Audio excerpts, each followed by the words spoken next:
What is going on, everybody? This is Josh with HappleWorks again, and today we're installing two new items that I got in the mail. I'm pretty excited about these. They should be a really quick install, and then I will also be showing you what the new T37s look like installed on the car. The first part that we're going to be installing just came from blackhawkjapan.com. I'll leave a link in the comments as well where you can get this from. And it is the Zoom Engineering Penta rear view mirror. And it does have the nice blue mirror on it as well, and that will match the spoon side view mirrors. If you take a look at it, it's got the logo right up here. This is their true carbon fiber edition, and this thing is super lightweight. And the installation should be real easy, and I'll show you how to put that on. Before you go and buy these, make sure that when you're ordering these, you are purchasing the proper bracket for your vehicle with it as well. They will only come like this, and then you purchase the extra Zoom Engineering bracket for it. I will leave the link for this bracket as well for the FK8. Also comes with these thingamajbobbers, as well as a little pamphlet with, again, things that I cannot read. Which is fine because we don't need no instructions anyways. Kind of hoping there's a cool little sticker in here. Hey, there it is. Hopefully you'll be able to see the difference in the angles. Actually, you know what? Let's just hold this underneath it and you'll get a good idea of just how much more of a wide angle this is. And maybe we'll put my face in it and you'll see how much further away I am from the lens, and that should be a good indicator as to how much more of a view field you have. Just as a explanation, so when I'm looking in the rear view mirror right now, I can barely see the rear C-pillars and essentially the edges of the hatch. With this mirror, looking at it, I can actually see all the way pretty much to the edges of the B-pillars. So that is a huge increase in angle, and obviously the blue is going to be nice for glare and those kinds of things. So let's see how we're going to install this part. Like I mentioned, my mirror might be a different mirror from stock, but for me, this is a T20 Torx.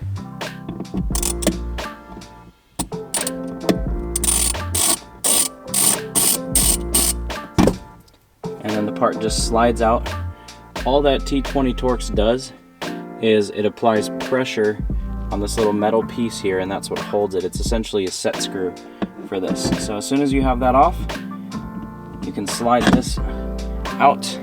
I would say the Penta mirror is a slight bit lighter. You're going to want to run that screw out just a little bit. Alright, once you've slid that on, you can tighten up on that screw again. This time it's a Phillips head.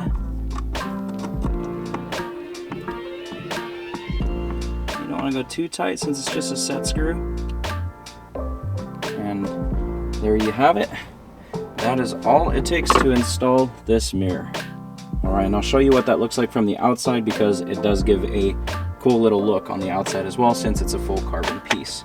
It's going to be a little bit hard to tell just because of the glare in the windshield, but as you can see, there is that mirror,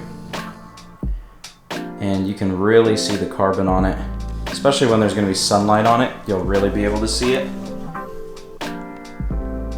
You can see the logo even. Yeah, I think it's a really cool look. And for about $200, I think it is a really cool little upgrade. Plus, it looks like a race car, especially with that little race stripe on the steering wheel. The next part is a little bit too large. These are the clear taillights for the FK8 Type R. And they mimic the OEM taillights, except for the fact that they are clear. Personally, I like these a lot better than what I've currently got going on because I have the Mugen style taillights, and as cool as they are, they have tinted lenses. And on a black car, I feel like the dark lenses wash out the rest of the car, especially a car that has as many edges as the Type R does. You kind of want to accentuate those a little bit. So this as my solution to that. These are going to be the clear taillights, and they should break up the rear end a little bit and add some cool color pops. Well, not really color, white and black aren't necessarily colors, but just a little bit more contrast. Installation, oh, well, actually, so here you can see the Mugen style taillights. They're tinted, they are cool. Let me actually show you what the startup sequence looks like. They do some cool little, you know, animations.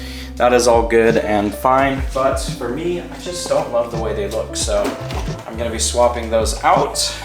Installation should be a breeze. These look like 8mm bolts right here that are holding it in. You're gonna take your 8mm socket and just undo these bolts right here. Set those to the side so you don't lose them.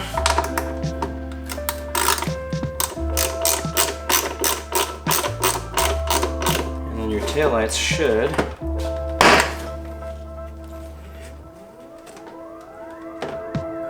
there we go. So it looks like, depending on what kind of taillights you have, in this case it's the Mugen style taillights, they come with these extra controllers right here for your sequentials and all those kind of like startup things. So the best way to do it, it depends on how whoever wired it in. So I believe this is a switch to control the different animation styles for the lights. And then there's a switch right here that was wired in that I'm just going to go ahead and pull out.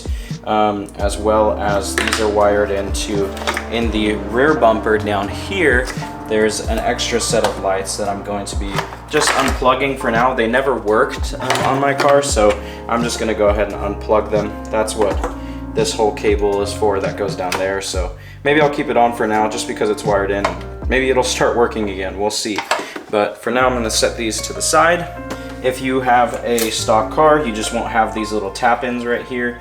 But essentially what you're gonna do is you're gonna take your tail light. Might be a good idea just to kind of leave some of this protective film over it, but go ahead and pull kind of just the sides out so they don't get pinched underneath the light, so that you can still pull these off afterwards. Oh, I should show you what I'm doing. There we go. All right, and then all of those plugs that you just unplugged are just gonna go ahead and go right back in to their corresponding spots. So 1, 2, 3, and 4.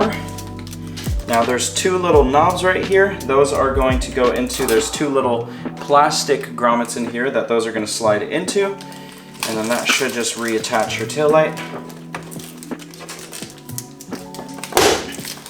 Push them into place. And then you're gonna grab those 8mm, those 8mm bolts. And I'm just gonna loosely thread them in because all we're doing for now is we're just gonna test that the taillight works correctly.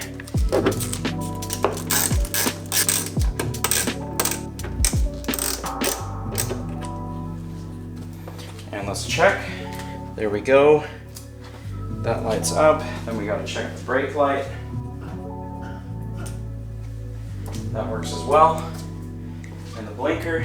And all of those work, so they're wired in correctly. Okay, if you're happy with that, what I would do before you close this completely, obviously tighten down your bolts, but I would close the hatch once at least, just to make sure that there's no interferences there where you don't want them. Because the last thing you want to do is scratch your taillight now.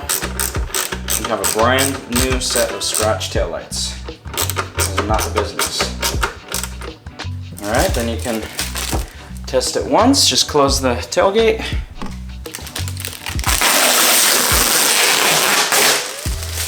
And take the protective cover off. It's going to be the same process on the other side.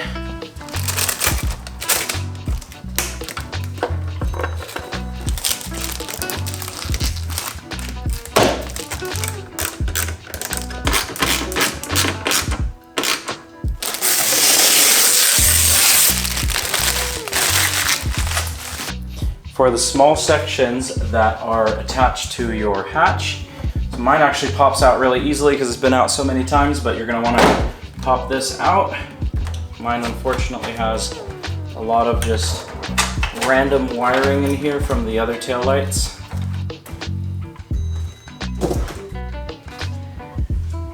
Behind the liner and below where the wing mounts, you can see there's 2 bolts that actually hold the wing down. A little bit below that, if you feel in, there's a little like open section right here. There's going to be another 8mm nut that you need to break loose there and take off. And that is the last thing holding these little center sections into the tailgate. It's better to go slow on this one and make sure that you can hold that nut and it not drop down there, than to go fast and drop it inside here, because you will likely not get that back out. After you've got that, you should be able just to pull up on this. It's got one little security clip in there. There you go. And then that will pull right out. The new one is going to be the exact reverse of that. You're just going to stab that back in. Make sure you get your cable right and push that through first.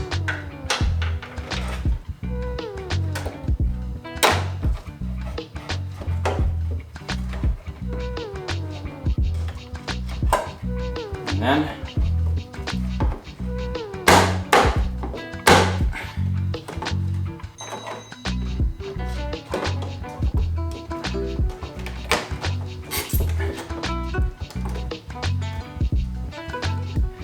that's all lined up, you can take that nut and reattach it to the stud.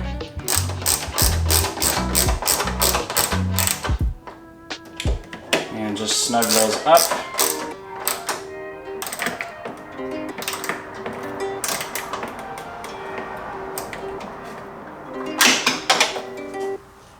And then don't forget to plug it in. And then just tuck the wires away. There is a little grommet here that you can attach back to the hole where the other one was sitting. And there we go. This side is done. And then just repeat that on the other side. And I'll show you what it looks like when it's done. All right, before you go out and drive, make sure that your brake lights and all the lights work properly before you get into an accident and then get blamed because your lights don't work. So just make sure those work before you drive.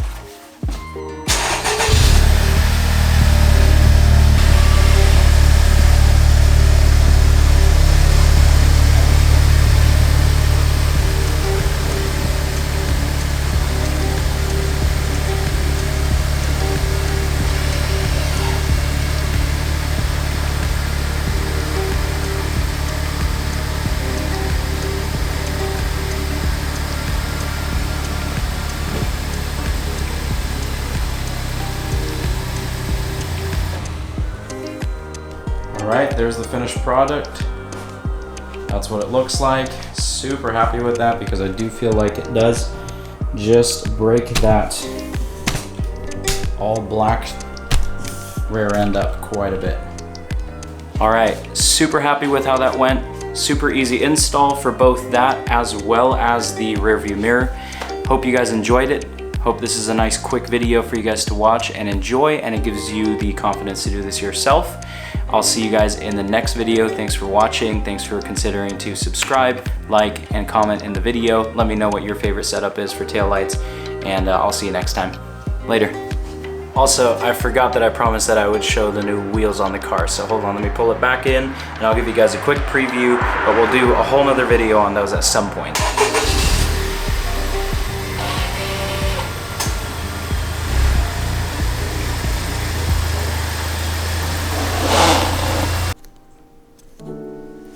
Okay, I know this isn't going to be the best view, but I did want to show you guys. I know the car needs to be polished, I know the car needs to be dropped, but even at the OEM height, I'm super happy with how these look.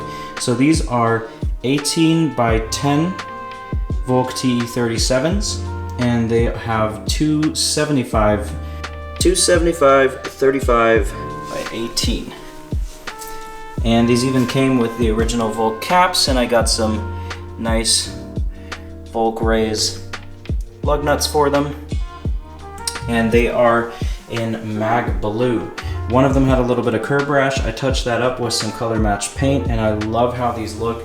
These are, in my opinion, a better stance than the 18 by 9.5 plus 38s that everybody runs. And I'll show you on the back end as well. At stock height, these do not rub. I've driven them quite a bit and gone up and down speed bumps and everything and had no problems with them.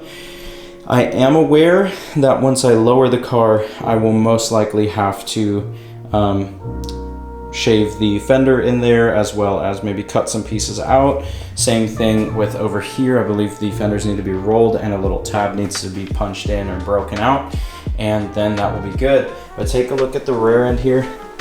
Here's hopefully a little bit better view of the car with the T37s on. It is really hard for me to get a full frame shot as my garage is a little bit crammed. Also, another part that I unfortunately won't have time to do a video on, but that I did get, is I got an OEM wing with the Veris Engineering carbon flap in the center as well, and that just gives the rear end just a little bit extra of a aggressive look there. And their flap is engineered essentially to create a little less drag, but a little bit more downforce. How they did that, I'm not 100% sure, but they said they CAD engineered it and they tested it with flow in their 3D program, so I'm gonna trust it. Either way, I think it looks awesome. That's it for this video, and then hopefully we'll do more in the next one.